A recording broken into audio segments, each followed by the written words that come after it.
Bisnis hebat dibangun dari budaya, bukan cuma strategi. Ini cara Kapos membangun budaya dan memanjakan pelanggan. Simak ini.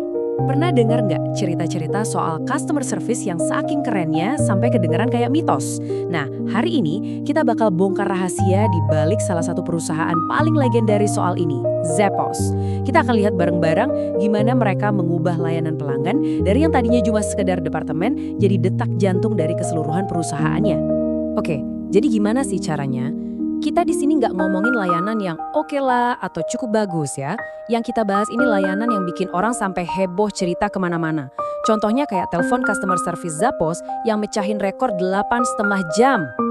Iya, beneran 8,5 jam. Ini bukan kebetulan loh. Ini semua adalah hasil dari sebuah rancangan yang sengaja dibuat. Dan ini dia jawaban intinya. Rahasia Zappos itu bukan soal setumpuk aturan buat tim customer service. Rahasianya adalah budaya, sebuah filosofi yang meresap ke setiap sudut, setiap bagian dari organisasi mereka. Oke, ayo kita bedah lebih dalam lagi. Zappos itu nemuin sesuatu yang luar biasa kuat. Layanan pelanggan eksternal yang hebat itu ternyata cuma cerminan dari budaya internal yang sehat dan penuh semangat. Gini deh logikanya, kalau karyawan senang, kalau mereka merasa dihargai, ya otomatis mereka bakal ngasih pengalaman yang sama ke pelanggan. Simpel kan? Nah, kutipan dari almarhum CEO mereka, Tony Hsieh, ini benar-benar merangkum semuanya dengan sempurna. Di Zappos, semua orang dari CEO sampai tim marketing ikut tanggung jawab sama pengalaman pelanggan. Kenapa? Karena mereka semua adalah bagian dari budaya layanan yang sama. Ini benar-benar cara mikir yang beda banget. Jadi, kalau kita anggap budaya itu sistem operasinya, terus apa source code-nya? Buat Zappos, jawabannya adalah 10 nilai inti mereka.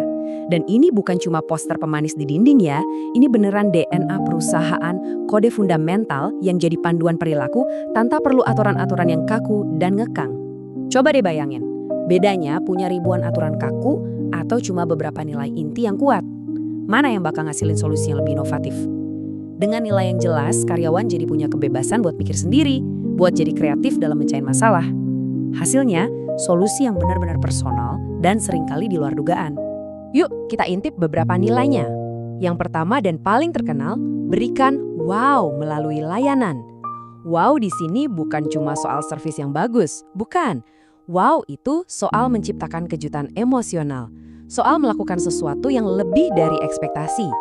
Dan ini yang penting banget, bukan cuma buat pelanggan, tapi juga buat sesama rekan kerja. Terus ada nilai yang ini, yang nunjukin betapa Zappos itu menghargai keunikan tiap individu. Mereka justru mendorong karyawan buat jadi diri mereka sendiri. Kenapa? Ya karena kalau orang nggak usah buang-buang energi buat pura-pura jadi orang lain, semua energi dan bakat terpendamnya itu bisa dipakai buat kerjaan mereka.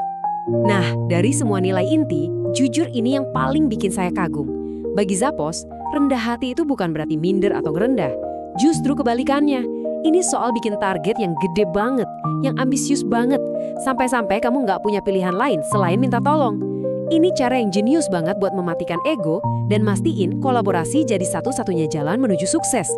Oke, jadi gimana caranya Zappos ngubah nilai-nilai ini dari sekedar tulisan jadi budaya yang benar-benar hidup dan bernapas? Semuanya itu dimulai dari cara mereka membangun tim. Prosesnya itu detail banget. Mereka nyari kecocokan nilai lewat wawancara berbasis cerita. Terus, setiap karyawan baru, tanpa terkecuali harus ikut pelatihan budaya 5 minggu dan angkat telepon customer. Nggak ada pengecualian, sama sekali. Dan angka ini gila sih, 2%. Coba dibayangin, dari 100 pelamar yang mungkin super berkualitas, cuma 2 yang lolos. Ini bukan soal sombong atau elitis ya.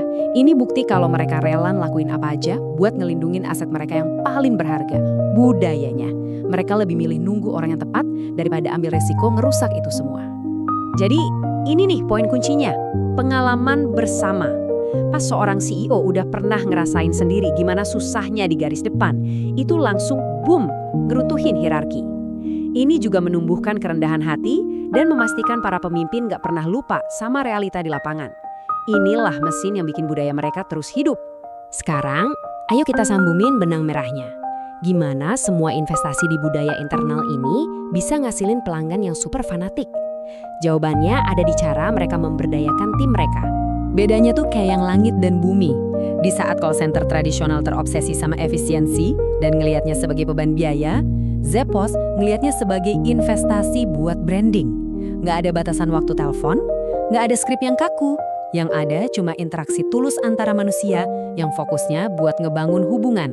Zappos nganggep telepon itu alat branding terbaik yang mereka punya. Tiap panggilan itu adalah kesempatan buat membangun merek mereka dengan menciptakan koneksi emosional dan personal sama pelanggan. Ini jauh lebih kuat dari iklan mahal manapun, karena ini beneran nyata, otentik, dan personal. Filosofi yang mentingin budaya ini nggak diem di tempat loh. Visinya Zappos terus berevolusi, dan ini bisa jadi ngasih kita petunjuk soal masa depan dunia bisnis secara umum. Perjalanan mereka tuh dimulai dari produk ya, sepatu. Tapi mereka nggak berhenti di situ. Mereka sadar, buat jual lebih banyak, mereka harus ngasih layanan terbaik. Terus mereka sadar lagi, layanan terbaik itu datang dari karyawan yang bahagia.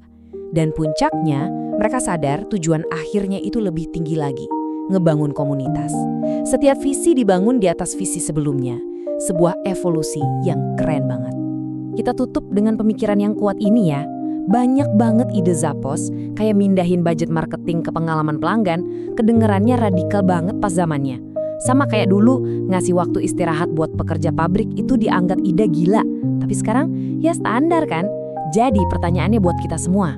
Jangan-jangan investasi gede-gedean di budaya dan kebahagiaan karyawan, yang sekarang mungkin kelihatan radikal, bakal jadi hal yang biasa dan wajib di masa depan? 1 like adalah dukungan nyata, 1 share adalah kebaikan yang menyebar, dan 1 subscribe adalah komitmen untuk terus berkembang.